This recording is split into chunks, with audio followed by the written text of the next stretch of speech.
Bismillahirrahmanirrahim. Assalamualaikum warahmatullahi wabarakatuh. Innal hamdalillah nahmaduhu wa nasta'inuhu wa nastaghfiruh wa na'udzu billahi min syururi anfusina wa min sayyiati a'malina. May yahdihillahu fala mudhillalah wa may yudlil fala hadiyalah. Asyhadu an la ilaha illallah wahdahu la syarikalah wa asyhadu anna Muhammadan abduhu wa rasuluh la nabiyya ba'dah. Alhamdulillah, segala puji hanya bagi Allah atas segala nikmatnya, atas segala karunia-Nya. Semoga kita senantiasa sadar atas segala karunia dan nikmat ini, maka kita iringi semua nikmat, karunia, keberkahan, rizki, kesehatan, kita iringi dengan rasa syukur kita kepada Allah Subhanahu wa taala. Kita buktikan dengan mewujudkannya untuk melakukan ketaatan, menjalankan perintah Allah Subhanahu wa taala dan menjauhi segala apa yang dilarang oleh Allah Subhanahu wa taala. Shalawat dan salam kita sampaikan kepada Nabi kita Muhammad sallallahu alaihi wasallam, Nabi yang paling mulia, Nabi akhir zaman, yang semoga kita jadikan pedoman, kita menjadi manusia yang sanggup untuk mengikuti sunnah-sunnahnya, melestarikannya, menjaganya, mencontoh perilakunya, akidahnya, akhlaknya, ibadahnya, muamalahnya, supaya kita menjadi hamba-hamba yang diridhoi, yang mendapat syafaat kelak di hari kiamat. Amin ya rabbal alamin. Alhamdulillah, kemarin terakhir kita membahas tentang doa supaya kita diberi ketetapan hati, istiqomah di jalan Allah Subhanahu wa taala. Ya muqallibal qulub, tsabbit qalbi ala dinik. Wahai zat yang membolak-balikkan hati, ya Allah, hanya kepadamu kami meminta, Engkau yang berkuasa untuk membolak-balikkan hati ini, maka kuatkanlah, kokohkanlah, teguhkanlah hati kami dalam menjalankan agamamu, supaya kami bisa istiqomah taat kepadamu sampai akhir kehidupan kita. Karena perintah Allah, wa'bud rabbaka hatta ya'tiyakal yaqin, sembahlah Tuhanmu sampai datang kematian yang itu pasti, yakin. Orang itu kalau pasti berarti hal yang diyakini. Karena mati itu pasti, maka sesuatu yang kita yakini. Beribadahlah, menyembah kepada Allah sampai datang kematian yang itu pasti datangnya. Lalu kita membahas terakhir tentang istidraj. Orang yang diberikan oleh Allah Subhanahu wa taala dengan berbagai kenikmatan, karunia, kesehatan, kecerdasan, kekuatan, harta, pangkat, jabatan, kekuasaan, teman yang banyak, keluarga yang banyak pula yang mendukungnya, menguatkannya. Tapi ternyata semakin dia diberi nikmat, semakin jauh dari Allah Subhanahu wa taala. Nabi Muhammad SAW menggambarkan dalam hadis, idza ra'aitallaha azza wa jalla yu'til abda minad dunya ala ma'asihi ma yuhibbu fa innama huwa istidraj.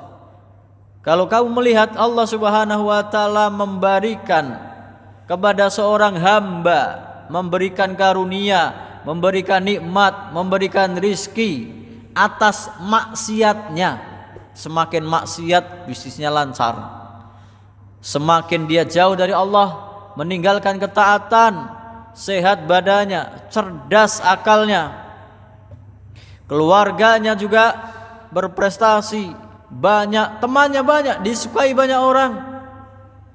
Semakin dia bermaksiat,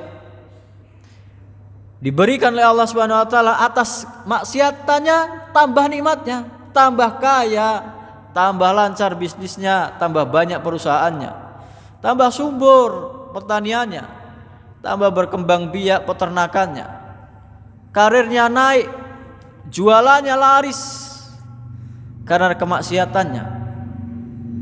Fa innama huwa istidraj, itu namanya istidraj. Bahasa Jawa dilulu, diberi terus sampai dia lupa, sampai dia jauh dari mengingat Allah Subhanahu wa taala. Ketika sudah jauh sekali mau pulang sudah kesulitan, sudah terlalu jauh, sudah nggak bisa balik lagi. Namanya istidraj. Diberikan karunia, kenikmatan, rizki, kecerdasan, kekuatan, kesehatan, semakin dia maksiat. Nah, dalil ayatnya yaitu di surat Al-An'am ayat 44. A'udzubillahi minasyaitonirrajim. Bismillahirrahmanirrahim. Falamma nasu ma dzukkiru bihi fatahna 'alaihim abwaaba kulli syai' hatta idza farihu bima utu akhadnahum baghtatan fa idahum mublisun. Ketika mereka melupakan peringatan kami, diajak sholat enggak mau, diajak ngaji malah menghindar, diajak ketaatan malah menjauh, bahkan menolaknya dengan terang-terangan. Falamma nasu ma dzukkiru bihi, ketika dia semakin lupa, sudah lupa dengan peringatan yang diberikan kepadanya, fatahna alaihim abwaaba kulli syai', kami berikan kepadanya, kami bukakan baginya segala pintu kenikmatan tadi. Badannya sehat, otaknya cerdas, keluarganya sukses, bisnisnya lancar, karirnya naik, disukai banyak orang, temannya banyak, semua kenikmatan ngumpul darinya kepadanya, dibukakan segala pintu kebaikan.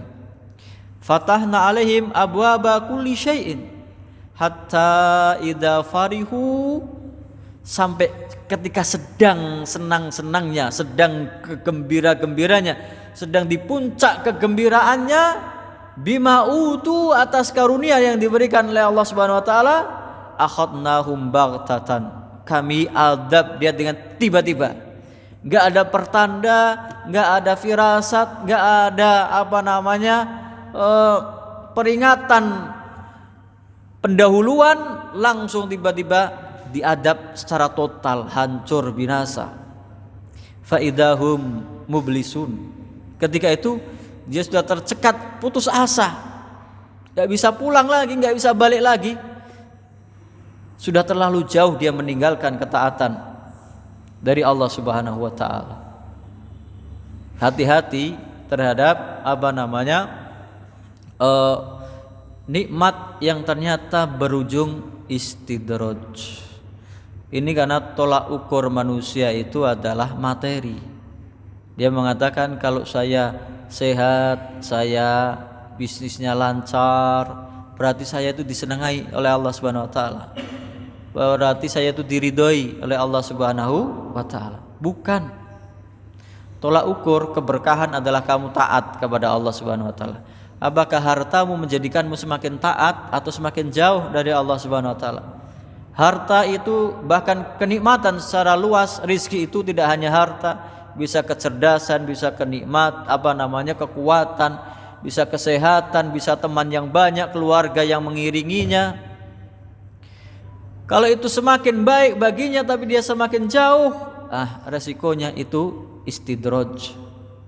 Tolak ukur manusia kadang-kadang materi saja yang dia lihat. Maka tolak ukur sebenarnya adalah semakin dia dekat kepada Allah, itulah keridhaan Allah semakin dekat kepadanya. Semakin dia dengan ketaatan kepada Allah, itulah tolak ukur sebenarnya. Maka di dalam Al-Qur'an ada beberapa pandangan yang salah yang dilakukan oleh orang-orang kafir. Kalau di dalam surat Az-Zukhruf disebutkan dari ayat 33 sampai 35, walaula ayyakunan nasu ummatan wahidatan laja'alna liman yakfuru birrahmani li buyutihim suqufan min fiddati wa ma'arija 'alaiha yadharun. Kalau seandainya tidak karena kami paksakan. Kalau seandainya kami bisa paksakan semua orang itu jadi satu umat saja, entah itu mukmin semua, entah itu kafir semua, maka kami jadikan semua orang kafir itu, kami jadikan orang yang mengingkari Allah Subhanahu wa taala, rumahnya, atapnya dari perak, dan semua perhiasannya, tangganya, semuanya nampak kekayaan, kemewahan. Diberikan oleh Allah Subhanahu wa taala kemewahan seperti itu. Wali buyutihim wa abwaban wa sururan 'alaiha yattaqiun. Bagi mereka rumahnya kami jadikan emas, perak, permata, pintu-pintunya, temboknya, yang dipan-dipannya, kasurnya, kami jadikan semuanya mewah karena kekufurannya. Mereka bisa bersandar, duduk santai menikmatinya. Wa zukhrufan, kami jadikan semuanya itu perhiasan bagi mereka. Wa in kullu dzalika lamma mata'ul hayatid dunya. Tapi itu semua adalah kenikmatan kehidupan dunia saja. Wal akhiratu indal rabbika lil muttaqin. Sedangkan bagian akhirat kelak, kenikmatan yang kekal abadi hanya bagi orang-orang yang bertakwa. Pandangan ini pula yang salah, cara pandang orang-orang kafir, digambarkan dalam surat Al-Fajr dari ayat 15. Orang kafir menganggap ketika diberi kekayaan, oh Allah itu sedang memuliakanku. Fa ammal insanu idza mabtalahu rabbuhu fa akramahu wa na'amahu fayaqulu rabbi akraman. Maka manusia ketika diuji oleh Allah, kekayaan itu ujian, kesehatan itu ujian, sakit itu ujian, kemiskinan itu ujian. Sedangkan manusia ketika dia diuji oleh Tuhannya, maka dia dimuliakan, diberi nikmat, diberi kekayaan, maka dia berkata Rabbi akraman. Tuhanku sedang memuliakanku.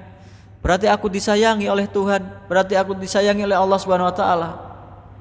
Tolak ukurnya, hartanya semakin banyak, dirinya sehat, pintar, cerdas, hidupnya nyaman.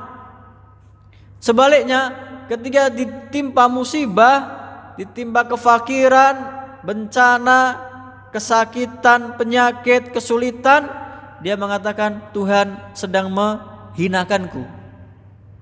Wa amma idza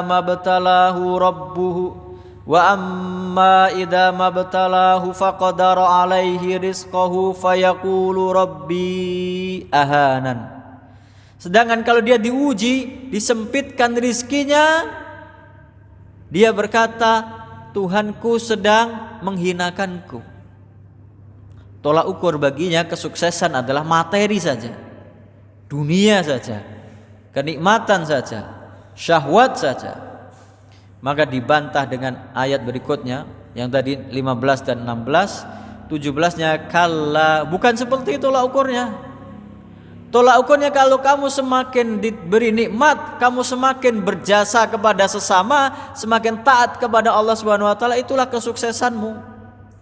Kalla balla tukrimunal yatim. Sekali-kali tidak, bahkan kalian tidak memuliakan anak yatim. Kesuksesanmu, keberkahanmu kalau kamu menggunakan hartamu untuk memuliakan anak yatim sebagai contoh, bukti ketaatan. Makanya Rasulullah SAW bersabda, ana wa kafilul yatim kahataini.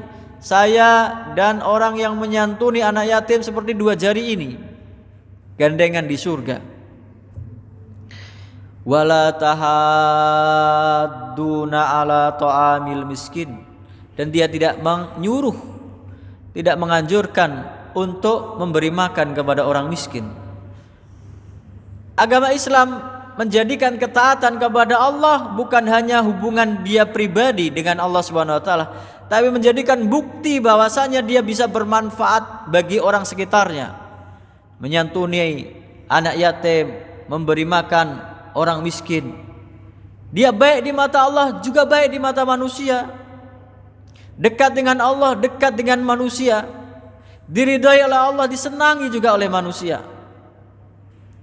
Wala tahadduna ala ta'amil miskin. Kamu tidak memberi makan anak yatim, tidak memuliakan anak yatim, tidak memberi makan orang miskin, tidak menganjurkan, tidak menyuruh untuk memberi makan orang miskin.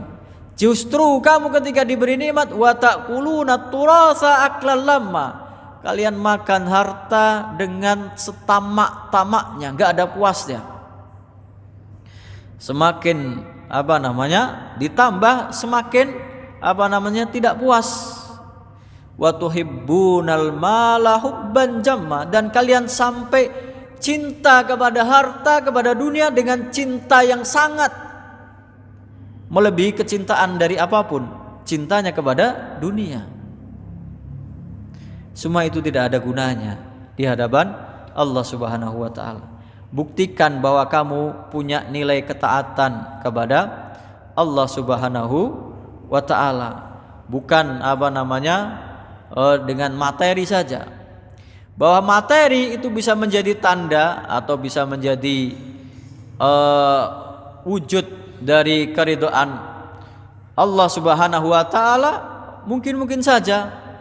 Karena di dalam Al-Qur'an juga sering kita dengar kalau khutbah itu walau anna ahlal qura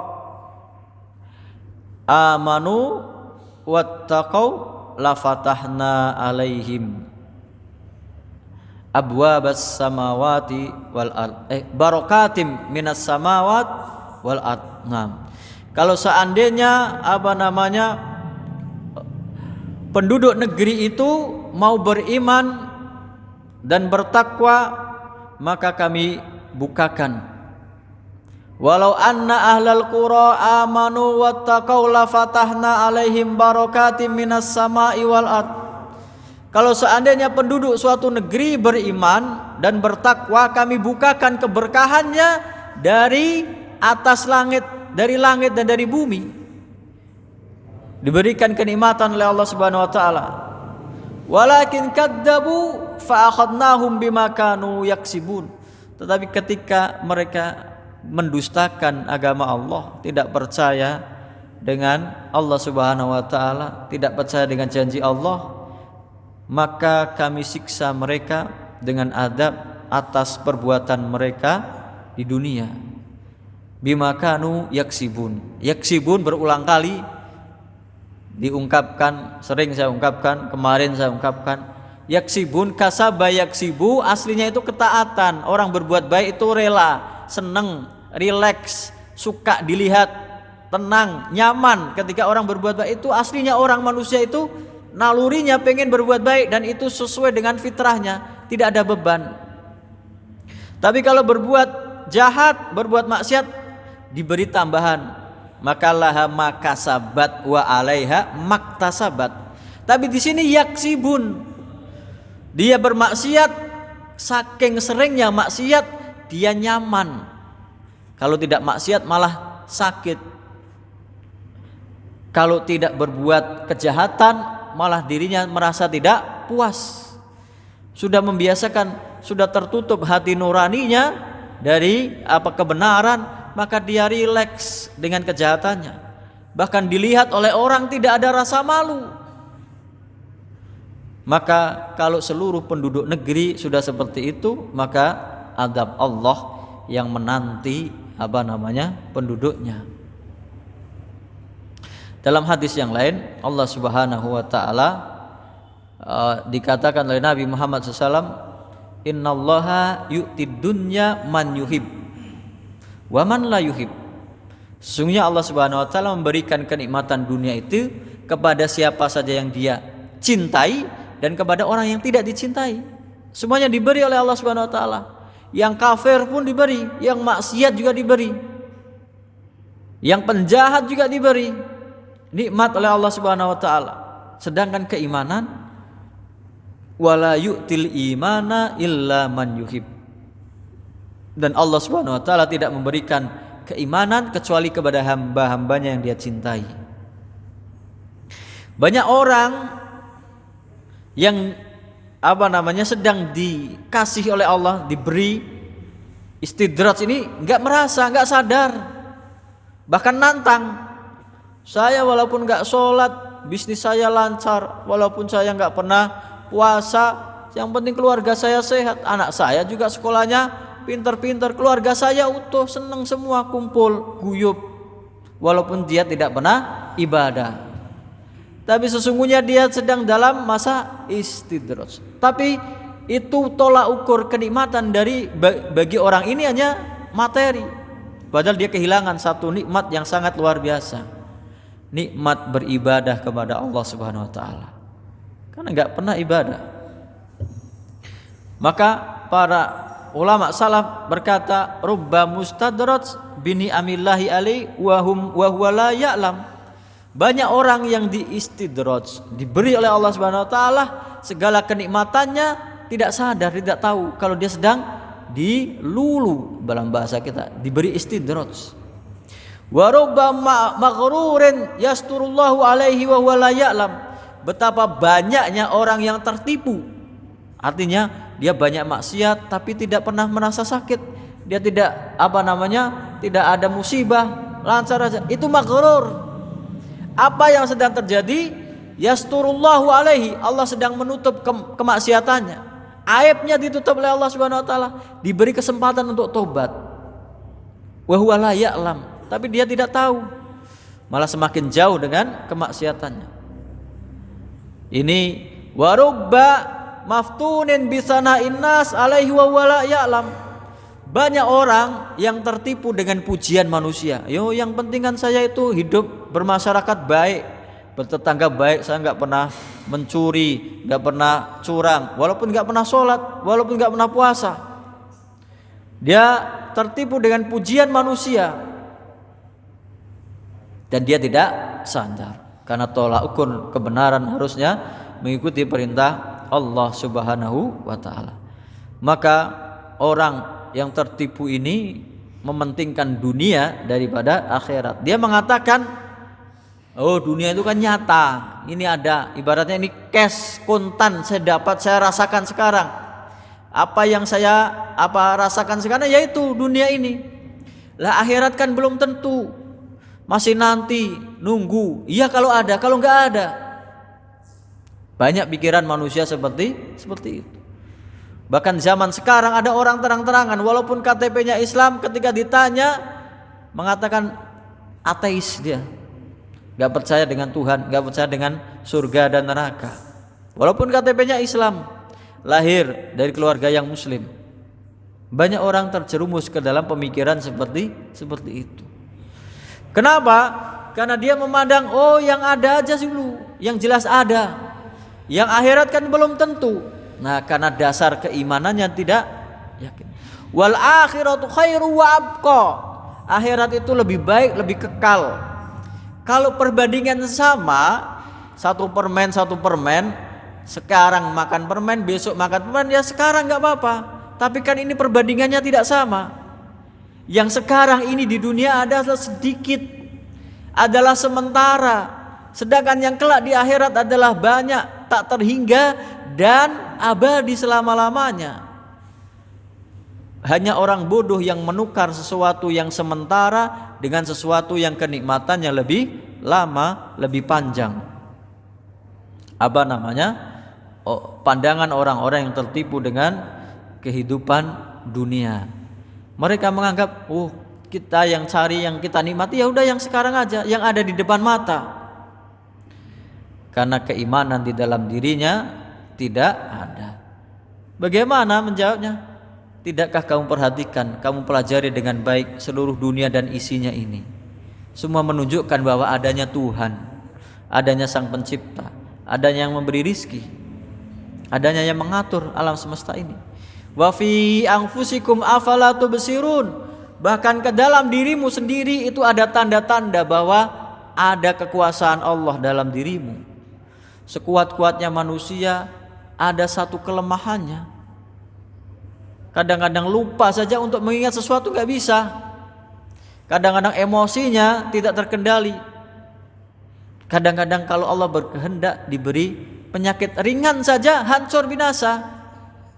Fir'aun itu diberi ujian berulang kali, dan itu semuanya tidak menyadarkannya. Tidak menyadarkan orang yang sudah tertipu dengan kehidupan dunia. Yang kedua, kenapa orang bisa seperti itu? Karena lemah ilmunya, tidak mendalami ilmu, tidak meyakini apa yang ada dalam Al-Quran. Makanya di awal surat Al-Baqarah itu pondasi keimanan. Alif lam mim dzalikal kitabu la raiba fihi hudal lil muttaqin alladzina yu'minuna bil ghaibi. Tanda utama, dasar utama orang itu kuat imannya kalau mau beriman kepada hal yang gaib, yang tidak bisa dilihat. Allah Subhanahu wa taala tidak bisa kita lihat hari ini di dunia. Surga dan neraka belum bisa kita lihat, tapi kita percaya. Nah, inilah orang-orang yang tertipu dengan kehidupan dunia, cari yang ada saja katanya daripada yang belum pasti. Kemudian orang-orang yang tertipu lagi adalah ini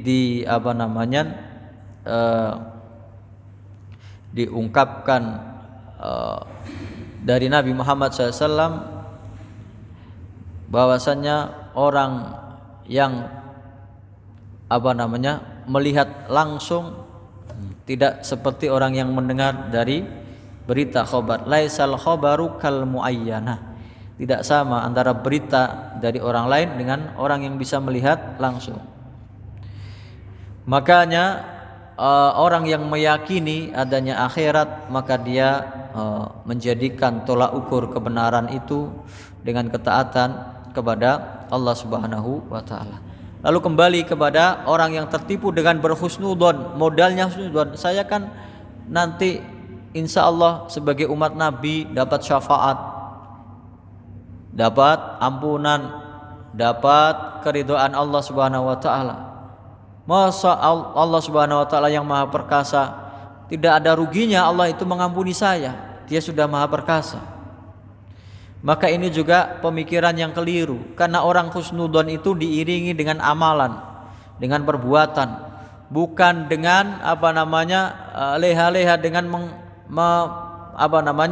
mengesampingkan, melalaikan amalan.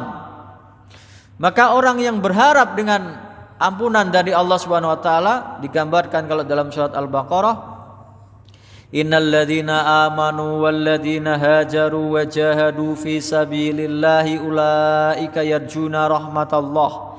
Sesungguhnya orang-orang yang beriman dan berhijrah dan berjihad, amalan semua, beriman, berhijrah, jihad fi sabilillah, mereka itulah yang mengharap rahmat kasih sayang Allah Subhanahu wa taala.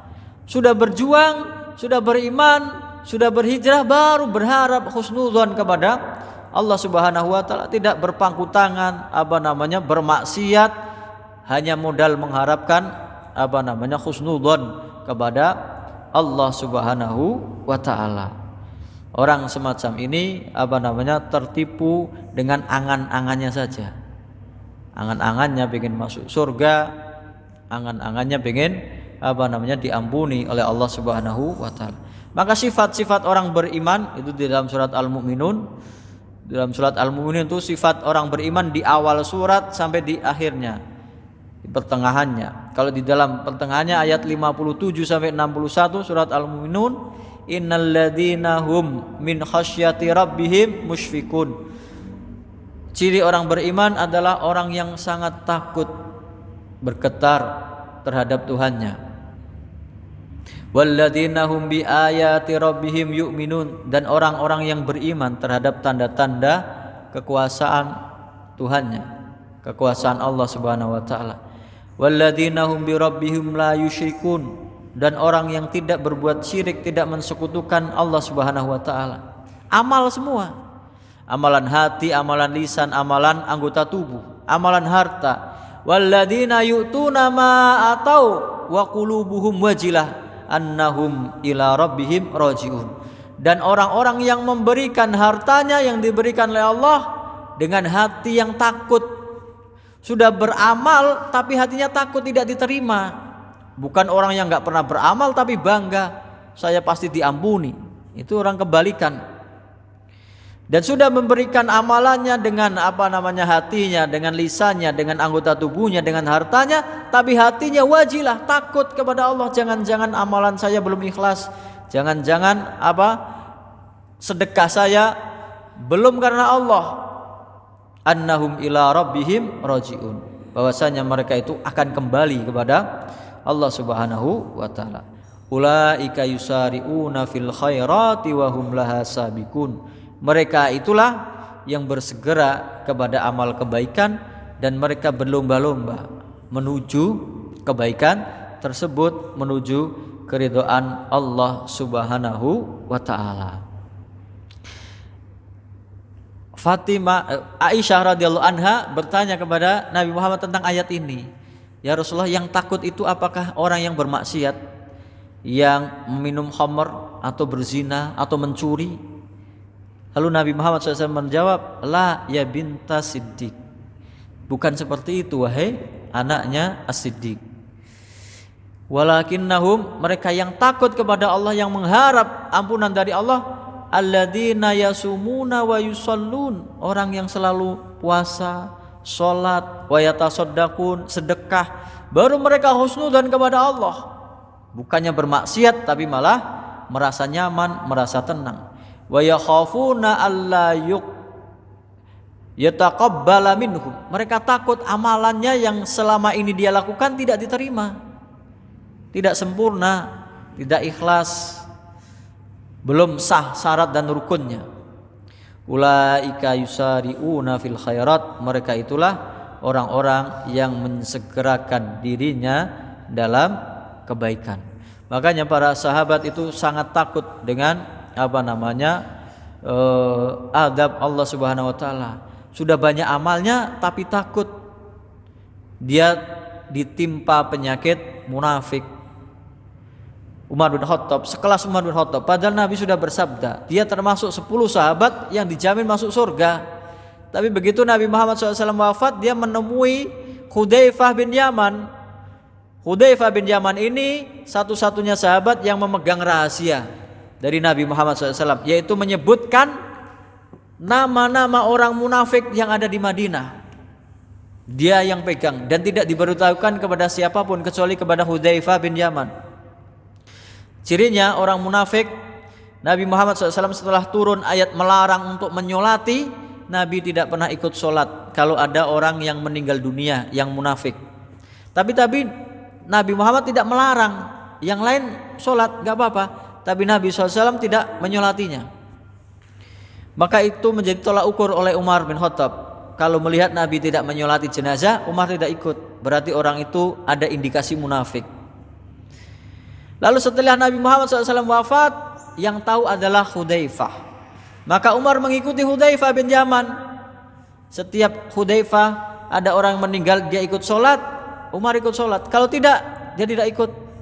Lalu Umar saking takutnya, padahal dia sudah disebutkan termasuk 10 sahabat yang dijamin masuk surga, dia nodong kepada Hudzaifah. Wahai Hudzaifah, saya tanya satu saja, apakah nama saya termasuk yang disebutkan Nabi Muhammad SAW golongan munafik? Sekelas Umar bin Khattab bertanya kepada Hudzaifah, apakah saya termasuk orang munafik? Kemudian Hudzaifah bin Yaman menjawab, tidak. Dan setelah ini aku tidak akan menjawab lagi pertanyaan dari siapapun yang menanyakan tentang dirinya, apakah dia termasuk orang munafik atau tidak. Sekelas Umar bin Khattab takut kalau dirinya termasuk orang munafik, takut kalau amalannya tidak diridhoi, tidak diterima oleh Allah Subhanahu wa taala. Makanya jangan kita tertipu. Jadi setelah itu siapa Hudzaifah bin Yaman menjawab, la wala uzakki ba'daka ahadan. Tidak, kamu tidak termasuk orang yang munafik, dan setelah kamu aku tidak akan menjawab pertanyaan menunjukkan siapa yang munafik atau tidak. Itu rahasia yang dia sendiri diberitahu oleh Nabi Muhammad sallallahu alaihi wasallam. Kemudian hendaknya kita itu mencari kemaksiatan kita. Bukankah para nabi-nabi terdahulu itu diutus oleh Allah Subhanahu wa taala kepada kaumnya, kemudian karena dosa-dosa mereka kaum-kaum tersebut diadab oleh Allah Subhanahu wa taala. Nabi Hud kepada kaum Ad, kaumnya tidak beriman, diadab langsung cash di dunia. Setelahnya Nabi Soleh kepada kaum Samud, mereka dosanya menyembelih seekor unta mukjizat, semuanya diazab. Nabi Lut satu maksiat kaumnya, mereka juga berbuat syirik, juga berbuat kejahatan homoseksual. Dibalikkan buminya, yang tadinya di atas jadi di bawah, yang di bawah di atas, dan dihujani dengan batu dari neraka. Adabnya hanya dosa-dosa. Kaumnya Nabi Syuaib, kejahatan ekonomi, curang dalam jual beli, diadab kontan, semuanya dibinasakan. Hanya satu kemaksiatan. Dan bukankah kemaksiatan itu yang menjadikan bapak kita, yaitu Nabi Adam alaihissalam, harus turun dari surga? Bukankah kemaksiatan itu, dosa itu, yang membuat iblis dikeluarkan dari neraka? Yang tadinya mendapat rahmat, mendapat nikmat, menjadi dapat adab, mendapat laknat. Yang tadinya menjadi makhluk yang mulia, menjadi makhluk yang paling hina. Yang tadinya makhluk yang bagus, menjadi yang paling buruk rupanya. Hanya gara-gara maksiat yang dilakukan terhadap Allah Subhanahu wa taala. Maka hendaknya kita senantiasa berhati-hati, jangan sampai menjadi orang-orang yang tertipu dengan amalan kita, kemudian menjadikan kita merasa bangga, merasa aman dari azab Allah Subhanahu wa taala. Maka banyak sekali para sahabat ini ketika tertimpa sebuah kemaksiatan, Nabi SAW bersabda, idza dhaharat al-ma'asi fi ummati ammahumullahu bi'adabin min indih. Ketika kemaksiatan itu sudah merajalela di dalam umatku, maka Allah Subhanahu wa taala akan menimpakan azab itu menyeluruh. Enggak kenal muslim, enggak kenal kafir, semuanya kena adabnya, semuanya kena akibatnya, semuanya dibinasakan. Negeri yang kita kenal sebagai Serambi Mekah pernah tertimpa sebuah musibah yang sangat dahsyat, yang semuanya kena. Fakultu, para sahabat ini Salamah berkata, ya Rasulullah, amma fihim yauma idin unasun solihun. Ya Rasulullah, padahal ketika kena azab itu kan ada orang-orang yang solih, orang-orang yang taat, orang-orang yang beriman. Maka Nabi SAW menjawab, bala. Qultu fa kaifa yusna'u biulaik.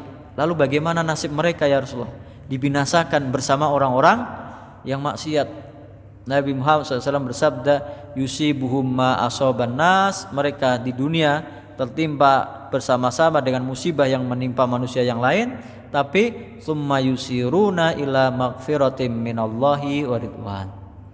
Kemudian mereka akan mendapat ampunan dari Allah Subhanahu wa taala dan keridhoannya. Keridhaan Allah Subhanahu wa taala. Bahkan Nabi menceritakan dalam hadis ini yang dulu sering kita dengar, yushiku an tatada'a alaikum al-umamu min kulli ufuq. Hampir dipastikan banyak bangsa-bangsa umat lain yang mau menyerang kalian umat Islam. Kenapa? Apakah karena kita sedikit? Enggak, kita banyak. Tapi kayak busa terhempas ke sana kemari. Enggak ada kekuatannya. Semoga kita menjadi hamba-hamba Allah yang taat, yang istiqomah, yang selalu mengingat muhasabah terhadap diri kita sendiri, berusaha meningkatkan iman dan takwa kita kepada Allah Subhanahu wa taala. Semoga diampuni, diberi istiqomah oleh Allah Subhanahu wa taala. Semua yang saya sampaikan yang benar dari Allah Subhanahu wa taala, yang salah dari saya pribadi, wallahu taala a'lam.